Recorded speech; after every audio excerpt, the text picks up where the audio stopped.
Olá, boa tarde a toda a comunidade 247, sexta-feira, 1 de março, 13 horas, e a gente entrevista Rui Costa Pimenta, presidente do PCO, Partido da Causa Operária. Antes de mais nada, eu peço desculpas aí, nas últimas 2 semanas a gente não teve a transmissão, mas também o Rui estava viajando, foi complicado, e a gente acabou sabendo muito em cima da hora. Rui, tudo bem com você? Tudo tranquilo, e você? Tudo em paz. Bem-vindo aqui de volta aos nossos encontros semanais aqui na TV 247. Obrigado aqui a Tatiana Marchetti, que é a nossa assinante. Vicente Jouclas, só dá briguinha e brigona no mundo. Que hora o Brasil vai poder começar a funcionar? Já tem engenheiros sem concurso ganhando 1.400 por mês. Pode um negócio desse?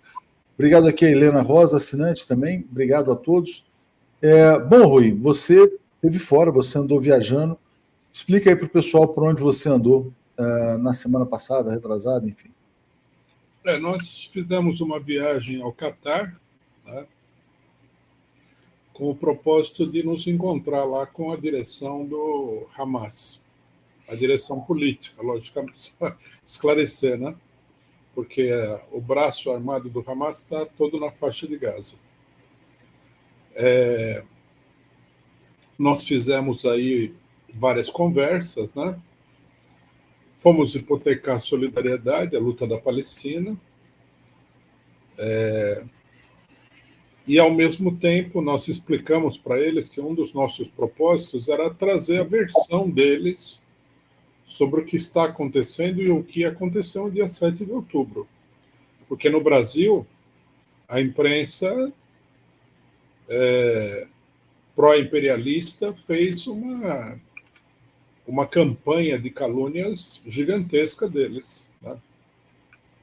Então, nós fizemos uma entrevista com uma pessoa muito importante, que seria o ministro das Relações Exteriores do Hamas, né, o doutor Abu Marzouk, nos recebeu muito bem, conversamos muito, fizemos uma longa entrevista com ele, com perguntas que dizem respeito justamente a essa campanha contra o Hamas, né? Uma coisa que eu acho que é importante esclarecer para o pessoal, que deve ter a ideia, né, pela propaganda que é feita pela imprensa brasileira, de que o Hamas está escondido ali numa catacumba no Catar, né? Não é assim. O Hamas, ele é uma instituição, né? Eles têm vários escritórios, eles são um governo da Palestina no exílio. É um partido político ou o quê? Como funciona? O Hamas é um partido político, né? E esse partido político, ele tem um braço armado, uma milícia, vamos dizer assim, né? Que são as brigadas Al-Qassam. Tá? Mas eles desenvolvem aí um amplo trabalho político. Por exemplo, são eles que estão envolvidos em todas essas negociações de cessar-fogo na faixa de Gaza e tudo. Né? E a primeira pessoa com quem nós conversamos, que é o Dr. Marzouk, ele é o negociador oficial do Hamas em todas essas negociações. Inclusive, ele nos pediu, né? Nós tínhamos uma reunião marcada com a direção do Hamas, o Birô Político do Hamas, e ele nos pediu que nós fizéssemos uma reunião antes, porque ele tinha que viajar. E aí nós nos demos conta de que a viagem dele era essa viagem para o Egito, onde estava o Lula também, para negociações sobre o que está acontecendo na faixa de Gaza. Ele é uma pessoa, ele faz todas essas negociações, né? E ele quis conversar conosco porque, como ele é responsável pelas relações exteriores, ele tinha interesse de saber o que está acontecendo no Brasil e tudo mais. O Rui, e aí, por exemplo, quando tem uma negociação, como aconteceu aquela troca de reféns, é essa pessoa com quem o governo de Israel fala, por exemplo? É ele com quem o governo de Israel fala. Logicamente que ele consulta, né, as lideranças do Hamas, mas ele é o negociador oficial do Hamas. E por que essas pessoas, por exemplo, não são atacadas pelo governo de Israel? Porque o governo de Israel tem capacidade de matar qualquer pessoa em qualquer lugar do mundo.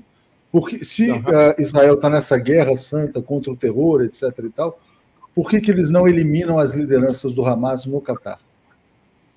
Então, de fato, todas as pessoas com quem nós conversamos, sem exceção nenhuma, estão na lista de assassinatos do Mossad, né?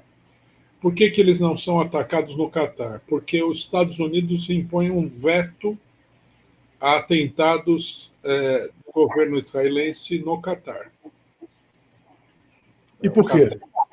Porque o Catar é o principal intermediário entre o que acontece na Palestina e Israel. Ele é o único país que tem, como é que você pode dizer, que tem trânsito, né? Entre todos os lados. Ele é neutro na guerra, mas ele acolhe o pessoal do Hamas, que está lá exilado, né? Ele tem um bom trânsito com o Hamas e, portanto, os norte-americanos protegem essa posição do Catar, mas não é só isso, né? O Catar ele é um país curioso, porque existe uma base norte-americana no Catar. E ele é considerado internacionalmente como um aliado dos Estados Unidos, que é uma coisa um pouco contraditória, né? Eu também não entendi isso daí muito bem. Mas eu sei que... Não, diga. Não, eu sei que se não acontece nada, porque o governo do Catar não... e os norte-americanos não deixam, porque poderia acontecer muita coisa lá, né? E o que eles dizem sobre o 7 de outubro, então, já que você falou que foi interessado em ouvir o outro lado? Olha, eles nos disseram o seguinte, que quando os soldados do Hamas saíram para fazer a operação, o comandante em chefe das brigadas Al-Qassam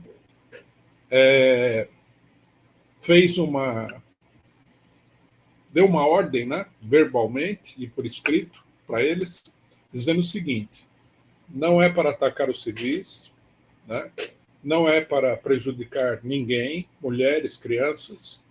O nosso alvo são os militares. Né? E essa ordem ela está gravada. Nós vamos, inclusive, publicá-la aqui no Brasil com uma legenda. É a ordem de comando, quando eles saíram. E eles falaram que eles foram para uma operação militar. Né? Que esse negócio de estupro eles negam de uma maneira muito terminante. Eles falaram, nós somos muçulmanos. A nossa religião não permite nada nem parecido com isso. O que é verdade, né? Porque uma coisa que chama muita atenção, que chamou muita atenção, nós fomos em 4 pessoas, 2 homens e 2 mulheres. Os homens, eles apertavam a mão. As mulheres, eles faziam assim. Quer dizer, a religião deles não permite nem que eles, em público, apertem a mão de uma mulher, que dirá estuprar alguém, né? Eles acham assim a acusação mais absurda possível, essa daí, dos estupros. E eles falaram o seguinte, que o negócio da rave, isso aí foi um acidente que aconteceu, eles foram pegos no fogo cruzado, né? Falou, primeiro que é uma loucura o pessoal fazer uma rave numa zona de conflito, porque aquilo lá é uma zona ocupada pelos israelenses que pertence à faixa de Gaza. Está cheio de bases militares. E o pessoal foi lá fazer uma rave. Aí ele falou, ninguém tinha interesse nenhum em atacar a rave. Eles simplesmente foram pegos no fogo cruzado entre os soldados israelenses e os soldados do Hamas. E os israelenses mataram um monte de gente. Eles não foram lá para atacar a rave. A rave estava no caminho entre uma base militar israelense e outra base militar. E no meio do caminho teve esse problema aí. Então, eles negam terminantemente qualquer tipo de atrocidade contra civis. Né? Falou que o que aconteceu, né, as coisas que aconteceram, foram acidentais, não foram propositais. E ele falou, inclusive, 2 outras coisas. Né? Ele falou o seguinte, que a hora que eles derrubaram os muros, saiu um monte de gente da faixa de Gaza. Falou que algumas pessoas que não eram do Hamas, não eram de nenhuma organização política em particular, também pegaram reféns e entregaram para o Hamas. Né? Não tinha uma criança e tal, isso aí não foi o Hamas que pegou, foram pessoas que, no entusiasmo, apreenderam esse pessoal, tanto que eles liberaram logo, né? As mulheres idosas e as crianças, eles liberaram logo. E segundo, eles entraram em contato com o governo israelense e falaram, se vocês têm prova de que alguma pessoa das Al-Qassam cometeu alguma irregularidade, nos apresentem essas provas que nós mesmos vamos punir os responsáveis. E nunca apareceram essas provas. Rui, mas olha só, aí, falando do 7 de outubro sendo essa, então, a versão, né? Eles não têm, obviamente, eles não tinham a expectativa de que a reação de Israel seria dessa magnitude, como sempre acontece, especialmente no governo como do Netanyahu. Você percebeu neles algum tipo de remorso com toda a destruição que está acontecendo, 30 mil pessoas mortas, enfim? Ó, a primeira coisa que a gente tem que dizer aqui, né, para o pessoal entender bem a relação do Hamas com essas mortes, é o seguinte: todas as pessoas do Hamas, seja do nível dirigente, seja da base do Hamas, com quem nós conversamos, perderam parentes nessa crise na faixa de Gaza. Todas. Né? O doutor Abu Marzouk, que é o negociador, ele perdeu 7 familiares nessa situação. Então, quer dizer, eles não fizeram isso daí levianamente. Eles sabiam que ia ter retaliação, né? Mas eles também sabiam que a situação era insustentável, que era preciso dar um basta na situação. Não sei, aí é opinião minha, né? Ninguém me falou nada, né? É possível que eles não tivessem previsto a dimensão da selvageria israelense, apesar de que eles já deram muitas provas no passado de serem uns verdadeiros monstros, né? Mas eles sabiam que ia haver retaliação, e eu não vi também em nenhuma das pessoas com quem nós conversamos, e nós conversamos com pessoas que não têm nada a ver com o Hamas diretamente, nenhum tipo de nossa, isso aí não devia ter acontecido, não vi nada disso. Eles estão seguros do que eles estão fazendo, né? Isso aí eu senti de todos, senti de pessoas. Nós tivemos uma conversa que é esclarecedora com um empresário palestino que mora no Catar. Um homem que tem dinheiro, rico, né? Ele não é pobre, mas ele apoia a luta dos palestinos. Eu não vi da parte dele nenhum tipo de comentário o Hamas não devia ter feito isso. Todo mundo acha que deveria ter sido feito aquilo que foi feito. É unânime isso daí. Lógico, na faixa de Gaza sempre vai aparecer alguém ali, né, que perdeu parentes e tal. Unanimidade assim absoluta nós não vamos encontrar, mas ali no Catar, todo mundo que eu encontrei falava a mesma coisa. E o que se diria que é hoje, vamos dizer assim, o apoio ou a rejeição ao Hamas dentro da Palestina, da faixa de Gaza e também da Cisjordânia? Bom, há pesquisas, né? Bom, primeiro, o que o próprio Hamas diz? Eles dizem que eles têm um apoio muito grande. Eles falaram que eles dominam todas as prefeituras, que eles são maioria, inclusive na Cisjordânia, que eles ganhariam qualquer eleição que fosse realizada hoje, e as pesquisas que foram feitas independentemente deles, elas revelam isso daí, né? Eles teriam quase 60% de apoio na faixa de Gaza e mais de 80% de apoio na Cisjordânia. Quer dizer, é um movimento que tem um apoio muito grande na população palestina, né? A ideia de que essas coisas que a direita fala, de que o pessoal mantém lá uma ditadura, nós perguntamos para isso: vocês mantêm uma ditadura, né,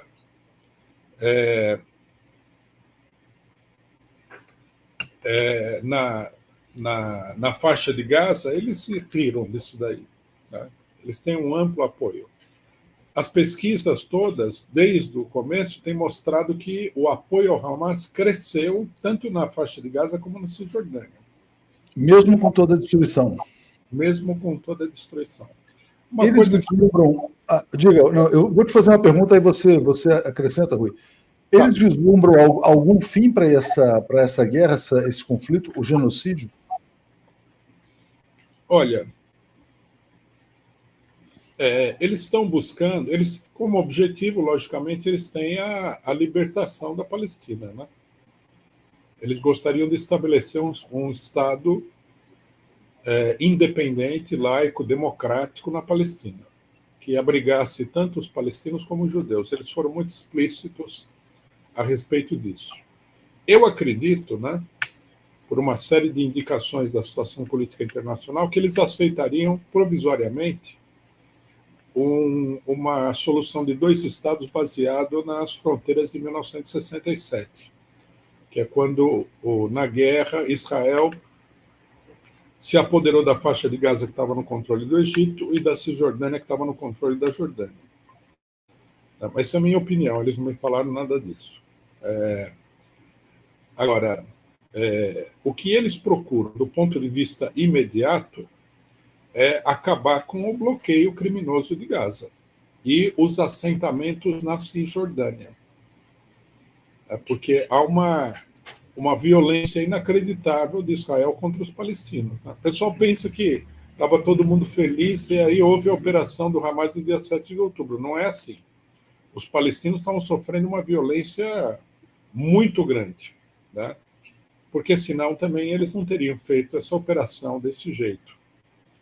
Eles tinham que fazer essa operação porque a situação estava chegando no limite. Né? Agora, eles falam em libertar os reféns, Rui? Como é que é isso, essa questão dos reféns? Quantos reféns existem? Quer dizer, quais são as informações? Eu não perguntei dados dessa natureza para eles, né? Até porque está tudo na imprensa, eles não falaram nada. Mas eu sei que eles têm 130 reféns e eles querem a libertação dos reféns que estão nas mãos de Israel. Sobre isso eu perguntei bastante. Qual era a situação do pessoal que estava nas mãos dos israelenses? O que acontece é o seguinte: Israel tem uma medida que eles chamam de prisão administrativa, que é uma prisão que não implica em julgamento. É como se fosse uma prisão clandestina. Presos políticos. São presos políticos. São 12 mil presos políticos. E, nesse período aqui, nesses meses de conflito, Israel prendeu cerca de 7 mil pessoas na Cisjordânia. Todas as pessoas que eles conseguiram identificar que eram do Hamas foram presas. Então, logicamente que o Hamas quer a soltura desse pessoal todo. Né? Não sei se vão conseguir isso daí, mas com certeza eles não vão trocar um refém israelense por um palestino. Eles querem a libertação de um número grande de gente. Eles querem a libertação desse pessoal e eles querem o fim do cerco a Gaza e o fim dos assentamentos. Esse eu diria, né? Não é que eles formularam dessa maneira para mim, mas eu diria que é o programa mínimo imediato do conflito.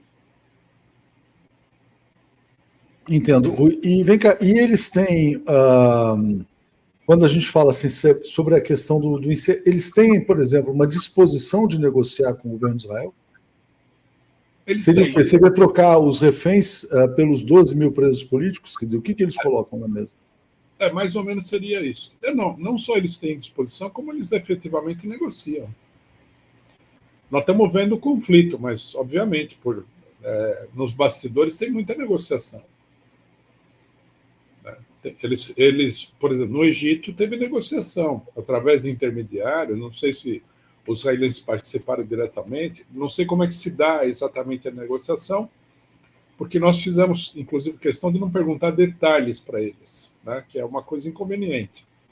Eles têm que manter em sigilo uma série de coisas, então nós evitamos de perguntar detalhes, né, principalmente sobre o que está acontecendo do ponto de vista da luta armada na Palestina.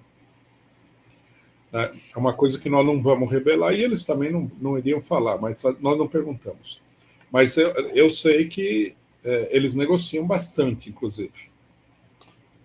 Vamos ler aqui o comentário do Fábio Pique, dizendo: companheiros, amanhã tem ato na Paulista às 13 horas. Venham integrar o Bloco do PCO, vamos mostrar nosso apoio dele à luta armada contra a ditadura fascista de Israel. Mas pegando esse comentário como gancho, Rui, você tem dito o seguinte, quer dizer,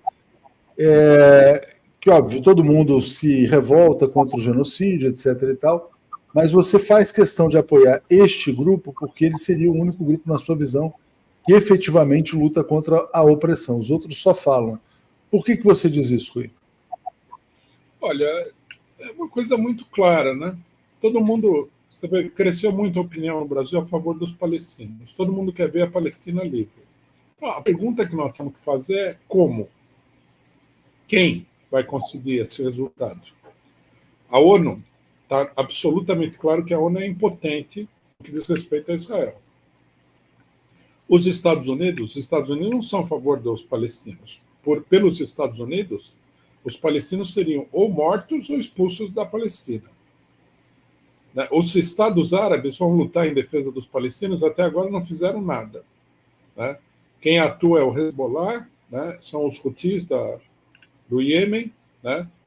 E a guerrilha iraquiana, o Hezbollah iraquiano, e outros grupos na Síria.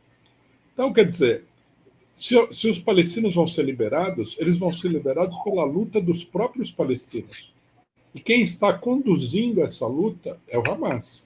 Ele não está sozinho nessa luta. Há vários grupos que participam da luta armada, mas o Hamas é de longe o grupo mais importante. Sem o Hamas, os palestinos eles seriam tratados assim como carne de canhão por Israel, muito pior do que está acontecendo hoje.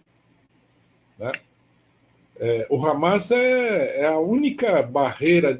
O Hamas e a opinião pública dos povos internacionais sobre os governos dos seus países, a única barreira ao que está acontecendo aí e a única possibilidade de vitória.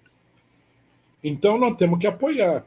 Nós não apoiaríamos se nós tivéssemos a ideia de que o Hamas não está efetivamente lutando pelos palestinos, de que eles têm um propósito que a gente não conhece, mas isso não é fato. Na nossa avaliação, eles estão lutando pelos palestinos e eles são a principal arma dos palestinos contra Israel. Não apoiar o Hamas é meio que uma coisa platônica, é como você falou, né? Tem muita gente que fala, mas falar não... Quem vai derrotar esses selvagens? Porque esse pessoal de Israel, eles são selvagens. O pessoal fala que o fascismo é a barbárie. Se o fascismo é a barbárie, o sionismo é a selvageria. Eles vão além do fascismo tradicional. Eles só entendem a linguagem da força. E uma coisa interessante que eu vi no Catar, de várias pessoas, é o seguinte: todo mundo acha a mesma coisa, que tem que ser na base, tem que enfrentar pelas armas o Estado de Israel. Eu vou até contar um caso interessante, que é o seguinte. Na segunda entrevista que eu dei na Al Jazeera, eu dei 2 entrevistas na Al Jazeera. Né? Depois da entrevista, veio um senhor, um palestino, ele falou: eu sou palestino, eu sou seu tradutor. Porque eles traduziam, né? Eu respondia as perguntas em inglês e ele traduzia para o árabe. O cidadão me perguntava em árabe, ele traduzia para o inglês. Era um negócio, era delirante essa entrevista, né?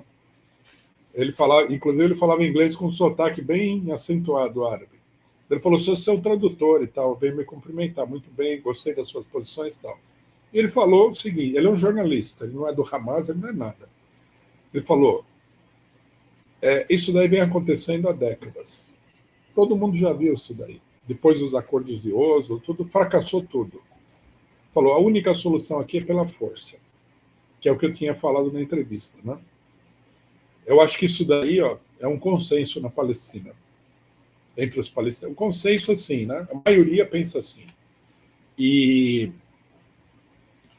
eu acho, né, pela minha avaliação política, pelo que eu vi das pessoas e tudo mais, que o que está acontecendo na Palestina nesse momento é uma revolução palestina. Quer dizer, o povo palestino está se levantando contra o Estado de Israel. Não é uma ação isolada do Hamas. Isso só não aparece como uma revolução porque a violência militar do Estado de Israel é muito grande. Mas se o Hamas derrubar esse negócio, se eles recuarem, nós vamos ver um levante. Eu acho, minha avaliação, que vai haver uma mudança no que diz respeito à autoridade palestina na Cisjordânia. Muitos comentários aqui, Rui. Deixa eu só passar por eles antes de você retomar a palavra aqui. Vamos lá. Começando, pelo Guilherme Araújo. Rui, você acha que a esquerda brasileira não apoia os palestinos devido à forma como muçulmanos tratam as mulheres? Será que tem alguma relação? Tem um preconceito introjetado, né, em relação aos muçulmanos? O Guilherme Balduga. Não tem ligação direta com o tema, mas estou lendo Doutrina do Choque. Quais motivos levaram o presidente Lula, imagino, a aceitar o neoliberalismo? Cláudia Barrela, Rui, eles falaram sobre a repercussão no mundo contra o genocídio e o apoio aos palestinos, e aí eu até te peço para falar sobre se eles valorizam a posição brasileira, né? Jerônimo Colares, aí o Jerônimo já pergunta se você vai participar das jornadas de março chamadas pelas esquerdas. Obrigado aqui ao Guilherme Araújo. Diga, Rui. Sobre as mulheres, eu acho que o pessoal tem que eliminar um preconceito cultural, né? Nós não estamos na época do decolonialismo e essa farofada toda que você tem que levar em consideração. Papapá. Eu estive no Catar. No Catar, você encontra uma enorme quantidade de mulheres usando burca. Enorme.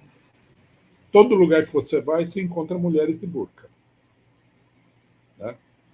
Elas fazem isso daí porque elas são obrigadas? Não. Elas fazem isso daí porque é da cultura delas. Nós podemos não gostar disso daí. Eu, por exemplo, não acho que a mulher deveria usar burca. Mas é a cultura deles. Não é que é uma imposição ditatorial. Né? Então, acho que primeiro o pessoal precisa se atualizar com relação a isso. As palestinas, em geral, não usam burca, nada. A única coisa que acontece é que as mulheres palestinas, em geral, as que eu vi, né, elas usam um lenço na cabeça. Mas se elas não usarem o lenço na cabeça também, não vai acontecer nada. Né? Nós tivemos aí por exemplo, na Al Jazeera, né, que a Al Jazeera é do Catar. A pessoa encarregada das entrevistas veio lá e me deu a mão. Eu fiquei até espantado, né? Porque as mulheres não dão a mão para você. Eles não cumprimentam as mulheres, é um hábito cultural. Agora, eu acho que eles tratam bem as mulheres. Simplesmente que a cultura deles é diferente da nossa. É uma cultura mais antiga, uma cultura religiosa. Tem que levar em consideração isso daí. Né? As mulheres palestinas, todas com quem eu conversei, elas estudaram. Eu encontrei no hospital uma moça que foi ferida quando ela tinha acabado de entrar na universidade, uma outra moça que era professora de inglês, uma senhora que era professora universitária, e essas mulheres, todas elas estavam com a cabeça coberta, elas estavam com aquela roupa negra e tal. Quer dizer, é um problema cultural. Tem que ter o brasileiro tem que dar uma certa latitude ao problema cultural, porque senão é assim, eu quero que você faça como eu, o que não é aceitável. Né? Não é aceitável de jeito nenhum, você tem que ser tolerante com essas coisas. Você é você, os outros são outros. Então, eu não vi nada das mulheres serem destratadas, serem secundarizadas, nem nada. Há mulheres, na Al Jazeera, havia um enorme painel pedindo justiça para Shirin, uma jornalista palestina que foi assassinada, né, pelo Mossad. Encontrei outras mulheres que são jornalistas. Eles falaram que um dos membros da direção do Hamas, uma mulher, foi assassinada por Israel. Quer dizer, não é... Isso é propaganda contra eles. Né? Tem lugares onde a coisa é mais rígida? Tem. Caso do Afeganistão, com o Talibã, que é mais rígido. Mas também o Talibã, o Afeganistão é um país muito atrasado. Né? Então, tudo isso tem que ser considerado. Né? Eu acho que há um preconceito, mas não é como é que se diz? Ele não é justificado da parte da esquerda, de forma nenhuma. Né? E de mais a mais... Não, diga, conclui, porque eu ia entrar nessa posição brasileira. Não, e de mais a mais, né? Vamos supor, o cidadão que considera a mulher um ser subalterno, se fosse verdade isso daí, e os israelenses que mataram mais de 10 mil mulheres em bombardeio contra áreas civis, né, nós temos que sair da hipocrisia. Pô. Porque o pessoal fala que os israelenses eles são os identitários do Oriente Médio. mataram mais de 10 mil mulheres friamente. Eles são sanguinários contra as mulheres. Então, tem que levar em consideração isso. Você quer falar, antes que eu responda as outras duas perguntas? Eu queria trazer, porque na verdade assim, tem muitas coisas para a gente abordar, temos que chegar no 25 de fevereiro também. Como é que se avalia a posição adotada pelo presidente Lula, que fez a comparação com Hitler, foi muito atacado inclusive por figuras que foram muito petulantes, né, como o presidente do Congresso, que exigiu um pedido de desculpas do presidente Lula, e o Lula está dizendo mais uma vez hoje, né, que exigir não basta a essa punição coletiva. Ontem, Rui, eu acho que o mundo assistiu a um dos maiores crimes contra a humanidade de todos os tempos, né? Nunca se viu um exército bombardear pessoas morrendo de fome e recebendo farinha, né? É o massacre da farinha. Inclusive, houve um protesto em Tel Aviv com israelenses segurando sacos de farinha para protestar contra a brutalidade do Netanyahu. Em Israel, os rabinos já chamam o Netanyahu de novo Hitler, né? Então, o que o Lula falou é dito também em Israel. Queria te pedir para falar sobre essa posição brasileira e as reações as posições do Lula e as reações que essa posição despertou, inclusive até em setores do PT também, enfim. Olha, eu acho que eu fiquei muito feliz com a fala do Lula. Eu achei que ela foi feita no momento exato e ela teve uma repercussão muito grande mesmo. Eu acho que foi no dia anterior à fala do Lula, que nós estávamos conversando com a direção do Hamas, com o Ranier, eles nos perguntaram sobre a posição brasileira, sobre o governo brasileiro. Eu falei, o Lula ele é a favor da Palestina. Isso é líquido e certo. Vocês podem acreditar no que nós estamos falando. Então, nós não somos o partido do Lula, a gente apoiou ele na eleição, mas não somos o partido dele. Ele é a favor da Palestina. Se ele não faz mais, é por causa da pressão norte-americana. Né? Aí expliquei o negócio do sionismo no Brasil e tal, que tinha muita pressão. E eles, inclusive, falaram uma coisa com a qual eu me identifico muito. Ele falou, Israel é um paizinho fuleiro, o Brasil é um gigante. Os brasileiros não têm que se dobrar diante de Israel. Israel não é nada. O Brasil é um colosso. Foram eles que falaram, né? Aí no dia seguinte o Lula fez essa declaração que caiu como uma bomba nos países árabes. As duas entrevistas que eu dei para Al Jazeera foram para falar, entre outras coisas, do que o Lula tinha acabado de falar. Daí eu falei, o povo brasileiro apoia a Palestina, na América Latina a maioria do povo apoia a Palestina e tal. Foi muito bom, foi ótimo. E eu acho que esse pessoal que quer que o Lula se retrate, isso aí são os piolhos do sionismo.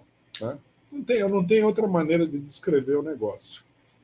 Né? Por que o Lula tem que se retratar quando o que está acontecendo na faixa de Gaza é a coisa mais monstruosa que a gente já viu, né? Nas últimas décadas? Mas o Holocausto é sem par. Não, o sofrimento humano é comum a todos. É comum a todos. E a comparação ela é justificada pelo seguinte. Se os sionistas consideram que eles sofreram esse massacre nas mãos do nazismo, eles são as pessoas que menos têm direito de fazer isso daí. É que não foram eles que sofreram. Né? O sionismo em Israel, ele não veio dos campos de concentração.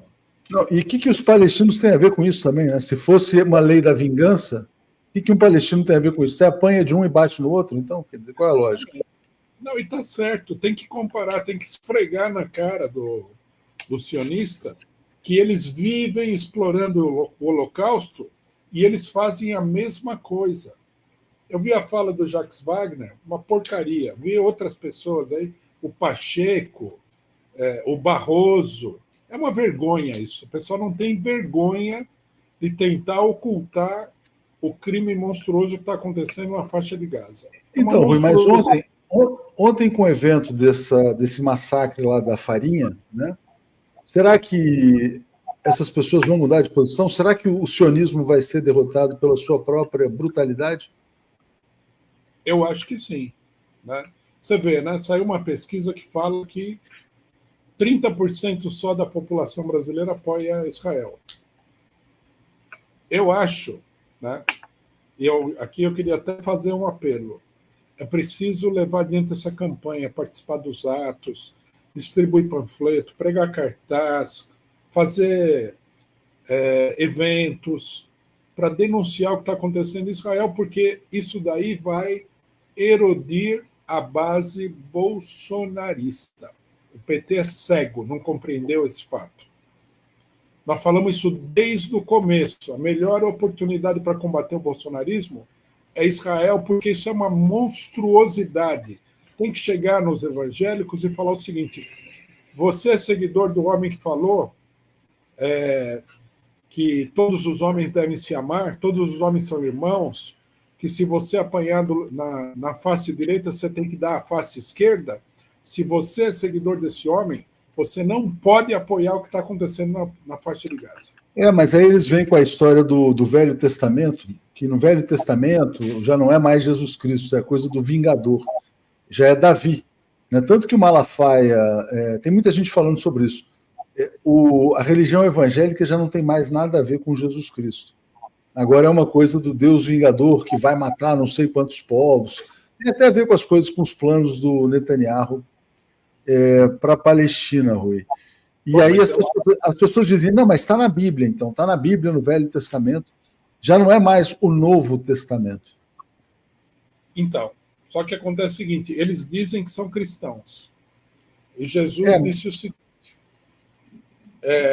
ao invés das leis antigas, eu te dou uma nova lei, amai-vos uns aos outros. Se você é cristão, o que tem que valer em primeiro lugar é o Novo Testamento. A palavra que seria, né, de Jesus Cristo, através dos apóstolos. A pessoa tem que ter um mínimo de coerência. Todo mundo sabe, Jesus Cristo é o Deus do amor. Ele não é o Deus da destruição, da punição, da vingança. Então nós temos que explorar essa contradição, nós temos que esfregar na cara dos evangélicos essa contradição. Você diz isso... Você viu o vídeo das 3 velhinhas que o Joaquim de Carvalho entrevistou no ato? Ele chega para 3 velhinhas com a bandeira da Israel, 3 senhoras, né? E muita gente comprando bandeira de Israel. Aí ele pergunta, por que as senhoras estão comprando bandeira de Israel? Porque nós somos cristãs. Aí ele fala, não, mas Israel não é um país cristão. Não, mas veja bem, Israel nos representa, uma fala. Aí continua falando isso, quer dizer, nós não somos terroristas, nós não queremos o socialismo, nós não queremos aquilo e tal. Israel é representação da opressão, né, de certa maneira. Então eles não estão muito preocupados com esse negócio de Jesus Cristo. Não, eles não. Tem uma parte que não vai se preocupar nunca, mas tem uma parte que vai... Veja, se nós chegamos nos 30%, dá para chegar nos 10%. Então, mas aí tem um ponto interessante, porque você sempre falou, na verdade, que a esquerda, o PT, deveria estar convocando desde cedo manifestações em apoio à Palestina, e, aliás, é vergonhoso, né? Quer dizer, você para ver, no mundo são 500 mil pessoas, 1 milhão de pessoas, no Brasil, 5 mil, 10 mil, tal, aquela coisa toda. Porque você dizia que, na verdade, o bolsonarismo é uma representação local aqui do sionismo, né? A extrema-direita tem vínculos concretos com o Estado de Israel. Você acha que a esquerda, então, perdeu a sua oportunidade? E agora que houve a manifestação de 25 de fevereiro, ficou evidente que atacar o bolsonarismo é atacar também o Estado de Israel, de certa maneira, criticar ou combater? Como é que você vê isso? Eu acho que isso daí concretiza bem o que eu tenho falado há muito tempo, desde a eleição do Lula e antes, e que o bolsonarismo tem que ser derrotado através da luta política. A luta política aqui é a luta entre os que apoiam Israel e o genocídio e os que defendem os palestinos. Né? Então, é uma luta política. O ato do dia 25 de fevereiro, os bolsonaristas jogaram tudo em cima desse negócio. Né? Eles falaram muito de Israel. A Michelle Bolsonaro falou de Israel, falou de Deus, falou um monte de coisa lá, invocando aí a ideia de que o bolsonarismo é um partido de Deus no Brasil, né? Eu acho que nós temos... A esquerda não tem senso político. Eles têm um senso político melhor, né? Eles decidiram, como é que se diz? Avançar em cima da posição deles. Eu acho que a posição deles é frágil nesse momento. E que o problema de Israel-Palestina é um calcanhar de Aquiles do bolsonarismo. Na minha opinião, a esquerda deveria jogar pesado contra, né? Ou seja, é mais uma fraqueza do que uma força, né? Essas bandeirinhas, aquela manifestação, mesmo com tanta gente na Paulista, Rui.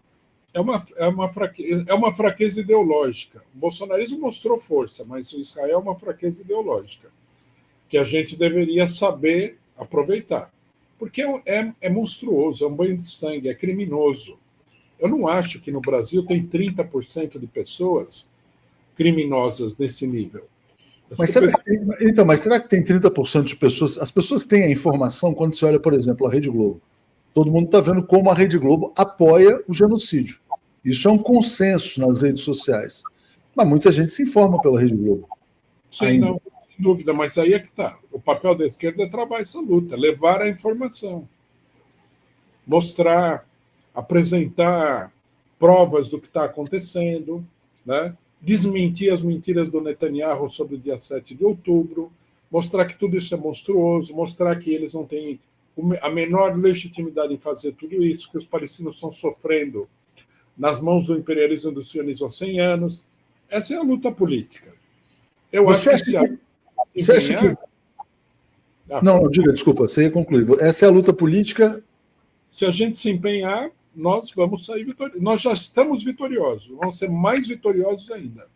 Vou ler dois comentários e vou te fazer uma pergunta aqui. A Soraya está dizendo, Rui, sobre o Banana Filho do Bozo, o que tem de oculto na entrevista que ele deu nos Estados Unidos? Essa movimentação, quer dizer, me nego a acreditar que é pura burrice. Tem mais coisa? Ele fala que a eleição foi roubada, aquela coisa toda, junto com o Tucker Carlson, né? Isso daí é o programa do bolsonarismo, né? O Bolsonaro ele mostrou no dia 25 de março que ele tem um programa, e não é um programa que não deve ser subestimado. O pessoal tem que parar com esse negócio de o cara é uma besta e tal, e prestar atenção na luta política. O Bolsonaro ele fez uma coisa muito importante no dia 25. Ele pediu anistia, ele falou, precisa anistiar os pobres coitados do dia 8 de janeiro. Isso daí é um ponto forte do bolsonarismo. É um ponto forte. Porque são os pobres coitados e eles estão recebendo pena de 17 anos. A gente tem falado disso, mas o pessoal do PT é cabeça dura, né? A gente tem que ver no adversário o que é ponto forte e o que é ponto fraco. A luta política tem que ser feita com uma certa racionalidade, né? Tem a gente que queria fazer um ato pela prisão do Bolsonaro. É uma loucura pensar isso daí. Você é maluco. Vamos falar sobre isso também. Ricardo Garcês, o próprio Moisés propôs o não matarás. O Deus deles é o Deus da ira e do desrespeito. Christian Silva está dizendo, a mesma direita que acusa o MST de invadir terra é a mesma que apoia as táticas dos colonos de Israel. Como ninguém questionou isso, é bem lembrado, né? Exatamente, eles são invasores de terras. Rafael Cardoso, devemos apoiar que Israel apoia aborto, legalização da maconha, casamento homossexual e não reconhece Cristo. Temos que pegar as pautas de costumes contra eles. É verdade, em geral eles usam a pauta de costumes a favor. Também outro ponto interessante. O Jerônimo pergunta se o Rui vai responder. As perguntas a gente vai tentar aqui dentro do tempo que a gente tem.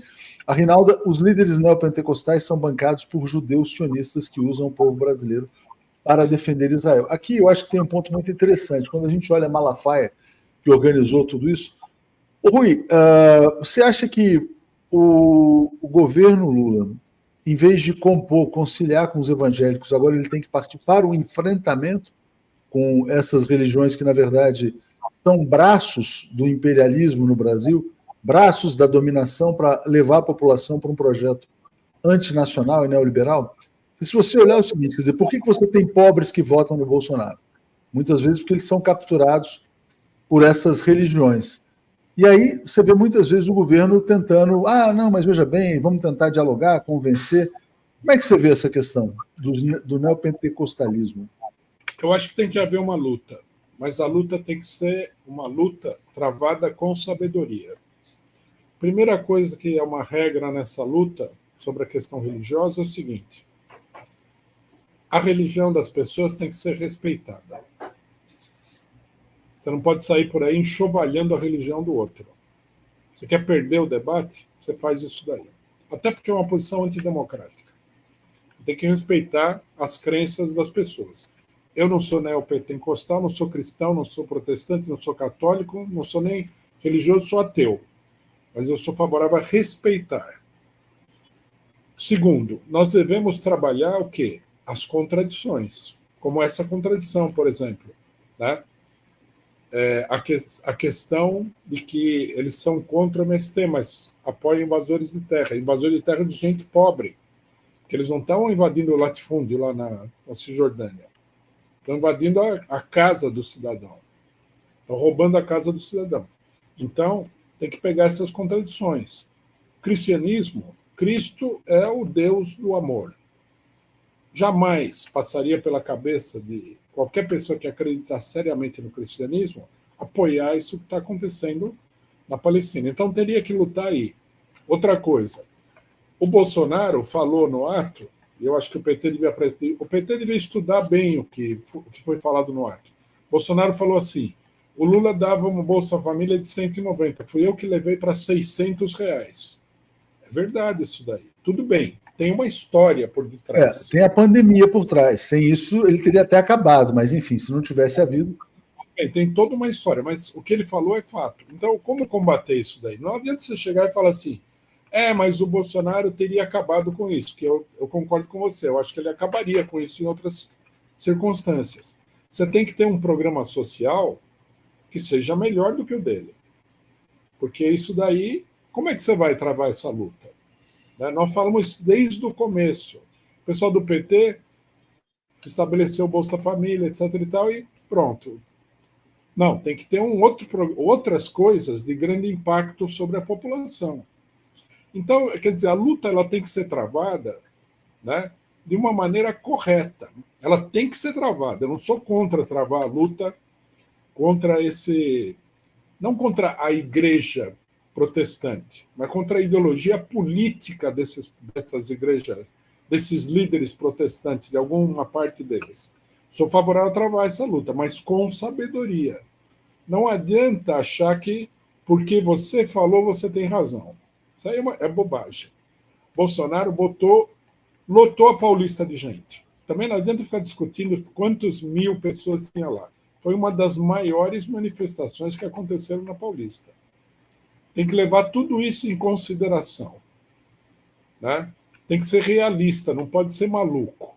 Rui, tudo bem, mas a leitura que se fez é o seguinte: colocou muita gente lá, não se sabe se foram 700 mil pessoas ou se foram 200 mil, mas a leitura que muitas pessoas fizeram é o seguinte: independente disso, isso não mudou o ânimo dos ministros do Supremo Tribunal Federal, ele cometeu muitos crimes e vai ser preso de qualquer maneira. Né? E aí algumas pessoas estavam discutindo: não, mas então tem que ir para as ruas exigir a prisão e sem anistia, porque o Mourão apresentou um projeto pela anistia. Você já falou aqui que dizer que esse ato pela prisão do Bolsonaro seria uma grande bobagem. Mas então é o caso de se confiar nas instituições e esperar que a prisão dele aconteça? Eu acho que a única coisa que se pode fazer é exigir que as instituições judiciárias atuem de maneira correta, democrática e provem, acima de qualquer dúvida, a culpabilidade do Bolsonaro. É isso que nós temos que exigir. Isso é democrático, exigir isso daí. Pedir a prisão dele antes dele ser julgado não é democrático. E eu acho que o pessoal não deveria ficar se apoiando nos juízes do STF. Porque isso daí, mesmo que eles condenem o Bolsonaro, o ato mostrou. O Bolsonaro tem um apoio popular muito grande. Aliás, ele fez o ato para isso, exatamente. Né? O Ricardo fala: devemos destacar que qualquer religião é permitida desde que não se pratique crime. Reinaldo Tenório: certas igrejas que se dizem cristãs em seus cultos vestem seus adeptos com vestimentas bandeira israelense. Isso é religião? Na verdade, isso é uma conexão, né? Você tentar carrear essa população para esse apoio a Israel. Mas aí, Rui, eu quero te colocar uma questão bastante problemática, né? Vamos olhar, então, as direitas que existem no Brasil. A direita tradicional, que está moribunda, PSDB, né?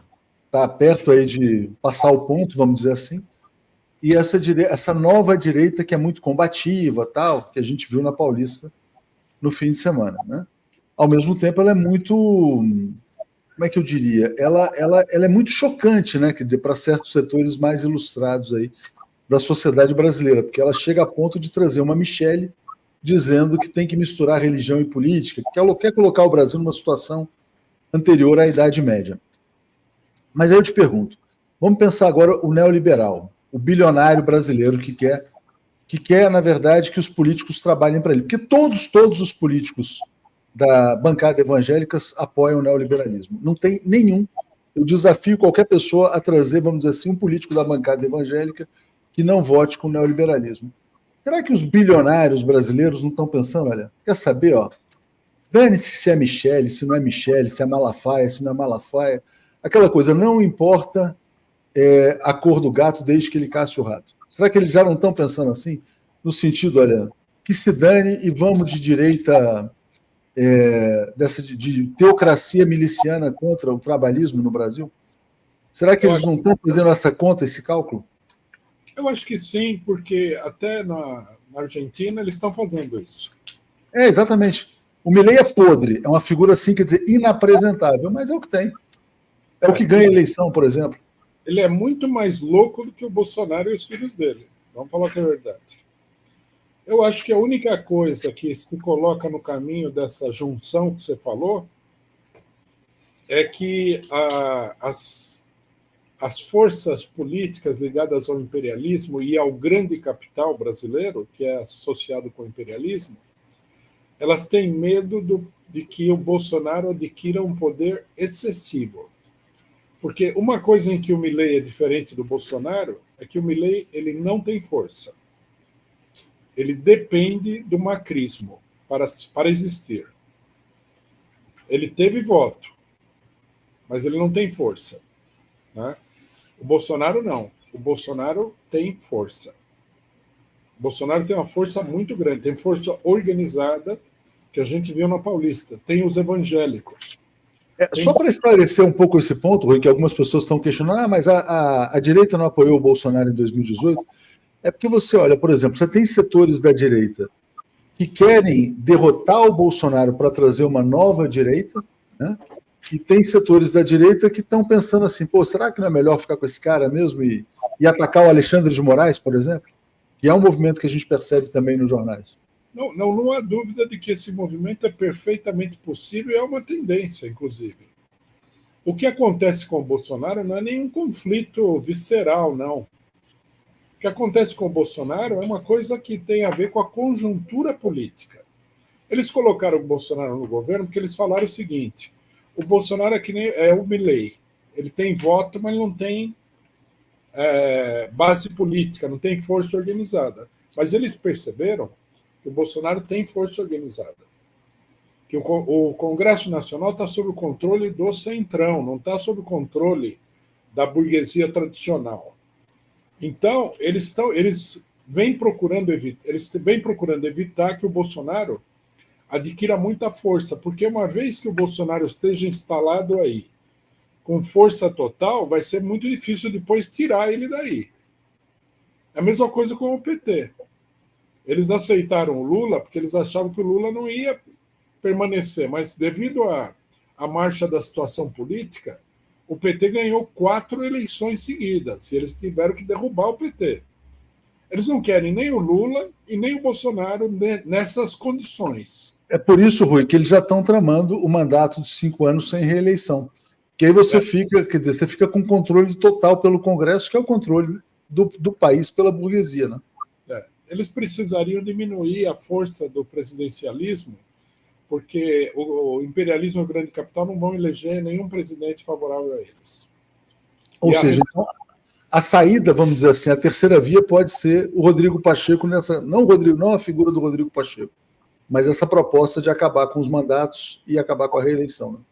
Né? E eles teriam, por incrível que pareça, né, eles teriam mais condições de controlar o Congresso do que controlar o presidente da República. É muito mais fácil, né? É muito mais diluído, né? Cláudia Vermont, você acha que a pauta identitária do PT acabou contribuindo para o bolsonarismo? Totalmente. Isso é uma coisa que você já falou várias vezes, né? São os melhores cabos eleitorais da extrema-direita mundial. Porque a política deles é uma política... um direitista falou para mim uma coisa que mostra bem como é que ele... Um direitista bolsonarista com quem eu conversei, ele chegou e falou o seguinte, que o problema dos identitários é que eles são uma coisa nojenta. Quer dizer, para a direita, o identitarismo é uma coisa ofensiva. Ofensiva, digamos assim, à moral e aos bons costumes tradicionais. E ofende um monte de gente, não é só o bolsonarista maluco. Né? Então, eles estão explorando isso daí a toda. Essa questão do identitarismo, ela deveria ser travada de uma maneira mais... Também é outra coisa que é feita de maneira totalmente errada, para ofender as pessoas, é truculento. Eu estou totalmente de acordo com essa apreciação. Só falar sobre o 23 de março, não é 24 que vai ser o ato, dia 23. Nós vamos participar, a gente participou da organização da coisa. O espírito não é ir para a rua para pedir a prisão do Bolsonaro, isso daí dançou. É um ato popular, vai acontecer no país inteiro. Nós propusemos, e foi aceito para o ato do dia 23, a questão da defesa da Palestina, que eu acho que é muito importante nesse ato aí. Né? Tem que ser um grande ato em defesa da Palestina, entre outras coisas. Aí o pessoal falou sem anistia e tal, eu acho que é o tipo da reivindicação que só ajuda os amigos, né? Só empolga os amigos. Foi falado lá, nós falamos, outras pessoas também dos movimentos populares falaram de reivindicações populares no ato, a volta dos direitos trabalhistas, a estatização da Eletrobras. A pauta é muito reduzida, mas nós vamos assim mesmo, nós temos uma apreciação crítica, nós vamos levar aquilo que a gente acha que é correto e nós achamos que é importante sair às ruas. Não vai ser um ato do tamanho do Bolsonaro, ninguém tem essa pretensão ainda. Mas está na hora de colocar o povo na rua e ficar na rua. Acho que isso aí é muito importante. A Carmen Souza, por incrível que pareça, a principal força do Bolsonaro vem do evangelismo da Michelle. Olhando para aquele evento lá que você tinha governadores querendo herdar os votos do Bolsonaro, a Michelle, a fala do próprio Bolsonaro, você acha que ele deu alguma pista de quem que seria o candidato ou a candidata dele? O próprio Malafaia tem gente dizendo que ele pode ser candidato. Quem que seria o herdeiro do Bolsonaro caso ele, de fato, não recupere os direitos políticos? Olha, eu acho que o herdeiro natural ali é Michelle Bolsonaro, né? Ela, inclusive, embora ela não seja assim, uma oradora no sentido tradicional, né? Ela tem aquela maneira de discursar de culto evangélico, né? Mas é uma boa atriz, né? É uma boa atriz. Ela fez uma intervenção muito articulada, muito coerente e muito política. Né? Esse negócio que ela falou, nós achávamos que não tem que misturar política com religião, mas nós vimos que a religião está sendo perseguida e tal. Tudo isso é uma linha política que eu acho que é forte. O que foi falado lá mostra que o bolsonarismo tem um programa que tem apelo popular. Precisa primeiro encarar isso daí, reconhecer isso daí, para poder combater. E é um programa político, olha que interessante, né? E isso se conecta com a questão do identitarismo. Vai ser um programa político para salvar o povo brasileiro do gaysismo, dessas coisas que eles falam, tal, de tudo isso, né? Da linguagem neutra, de tudo isso, né? Não, e mais, eles se colocaram como vítimas. Né? Ela fez a junção da perseguição ao Bolsonaro com uma perseguição às religiões, à religião. Eu achei muito inteligente essa colocação, né? Claro que eles têm que administrar isso com cuidado, né? Porque guerra santa não é uma boa política em geral. Isso aí tem que ser feito com moderação. Mas eu acho que... E vai ser difícil para a burguesia aceitar. Porque eles vão ter que dizer, não, olha, veja bem, a brincadeira é Michele Malafaia, mas o ministro vai ser o Paulo Guedes, ou um cara do tipo, né? Eles vão vir com esse pacote, né? Bom, vamos ver. A gente arruma um ministro da Fazenda que entrega tudo para vocês, assalta os pobres e torna os ricos mais ricos, né? Com certeza. Eles falaram muito de proteger os velhos, as crianças, os pobres e tal, mas o objetivo real é proteger os bilionários, né? Eles vão acabar numa política de proteção. Eles apoiam Israel. Por aí a gente pode sentir o que eles querem, né? Esse negócio de Israel é ameaça contra o povo brasileiro. Se o cara apoia o que está acontecendo na Palestina, a gente tem que tomar cuidado com ele aqui. E, curiosamente, eu estava comentando outro dia, né? A Rede Globo naturaliza o genocídio da mesma maneira como naturaliza a matança na Baixada Santista, pelo Tarcísio, né? Morreram lá 40 pessoas lá na Operação Escudo. Morreram. Palestinos morrem, né? Ninguém é morto, né? É uma coisa... A burguesia civilizada é selvagem também. É isso aí. Cláudia Barrela dizendo que bom ato para a Palestina, deixa a prisão para a justiça resolver. Obrigado, Rui. Semana que vem nos vemos. Diga, aviso. Só uma coisinha. Queria pedir para os companheiros que pudessem contribuir com a nossa campanha para terminar de pagar o Dória. Nós estamos na reta final, nós já passamos dos 80% da campanha. Eu queria pedir um esforço, uma ajuda extra, né, através do Pix, pix@dco.org.br. É isso aí. Valeu, Rui. Obrigado. Até a próxima. Valeu. Um abração. Tchau, tchau.